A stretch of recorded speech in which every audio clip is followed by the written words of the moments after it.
Yo.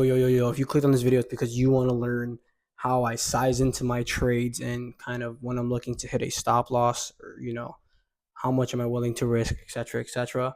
So, as far as risking, right, you should be risking the same number every single day, depending on how you feel. Today, I was more so high confidence because, I actually had a dream that the market would end up dropping the way it did today. So, I took the same trade.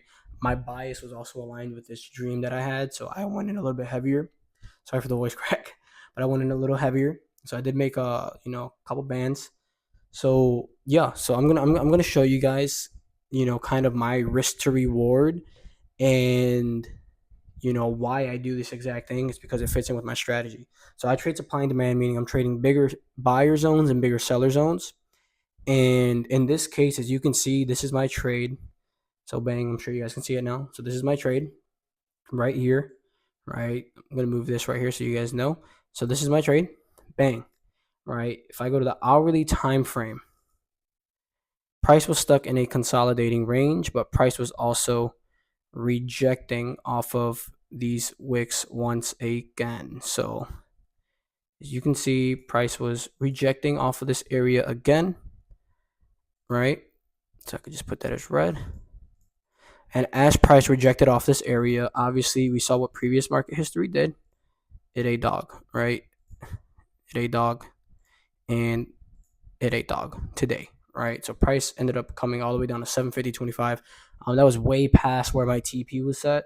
My TP was set around 751.20. So I was expecting, price to come all the way down to here, but it ended up coming all the way down to here. I did sell earlier today. I did 65% ROI. The only reason I did is because I sized in a little heavier. If not, I would have held through all of this, probably doing it over 200%. I could have done 200%. I bought contract at 66. Contracts went to like 220 bucks, 221. But yeah, so obviously you see this big seller zone. So basically what I'm doing is I'm entering with a bigger seller zone, kind of plays out. So I'm entering in my supply and demand areas. So in this case, demand areas, right? And yeah. So as you can see, took my entry all the way up here because obviously it aligned with my bias. And I took it to where I think price could fall to, which I was thinking all the way right here. Reason being, you can see price was stuck in consolidation here, stuck in consolidation here, stuck in consolidation here. So I was thinking, okay, we'll probably hit back into that consolidating range. That's where I put my TP.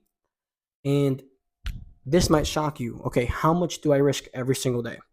What is my stop loss? Is your stop loss 5K, 10K? Is your stop loss 50%, 20%?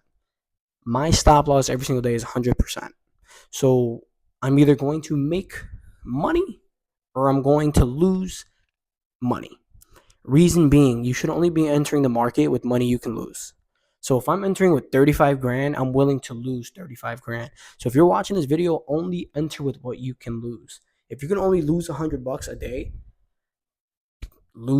enter with 100 bucks. It's kind of how I view it, because if you can do, and the way I trade, again, I'm hitting bigger percentages. If you can make 100 bucks for the next 5 days, you're up 500. If you lose 100%, okay, you're still up 400 bucks, right? Especially if you're entering with the same number every day. So this is what's going to keep you ahead. The reason being, you're going to have more winning trades and losing trades. Your bias trades essentially will be a lot more winners than losers.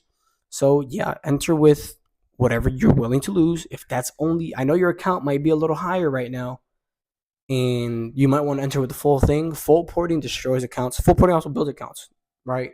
Not against that, but full porting also destroys accounts. And what I'm going to tell you is be very cautious with your account. Take care of your money, right?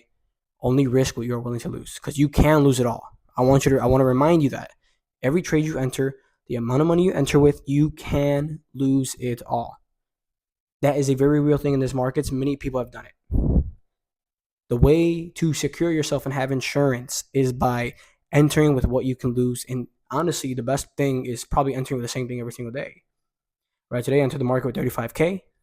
Yesterday I entered the market with around 9K, 10K. The day before that I entered with 11K. Right? And I'm completely up in the money right now. I'm absolutely killing the market. But yeah. But only enter with what you can lose. That is my stop loss, especially because we're trading major buyer and seller zones, meaning we're going to get a big move. And honestly, a lot of times you guys are selling way too soon, or sometimes you probably hear yourself saying, damn, I should have held that trade. Yeah, you probably should have, but the only reason you didn't hold it is because you're in with money that you can't lose. So essentially, what you think your stop loss is what you should be entering with. You get what I mean? Like, if I enter the market with 100 grand, I'm planning to lose 100 grand. You get what I mean?